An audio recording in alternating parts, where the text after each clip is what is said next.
Hi everybody. Today I will show you how to change ownership of a Google Sheet. Let's begin. First, open the Google Sheet you want to transfer and click on the file option here at the top left, then click share.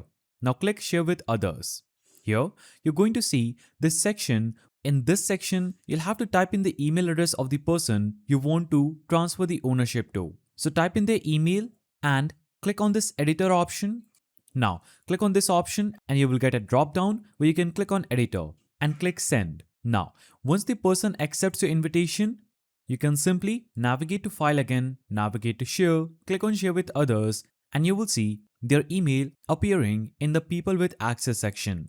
Simply click on editor after their name and choose transfer ownership. Now, click send invitation.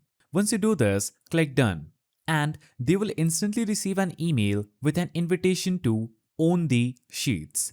So the email will look something like this. They'll have to just scroll down and click on accept and they'll be instantly the new owner of your Google Sheets. So that's how you change ownership of a Google Sheet. If you found this guide helpful, don't forget to like, subscribe and hit that notification bell. And I will see you in the next video.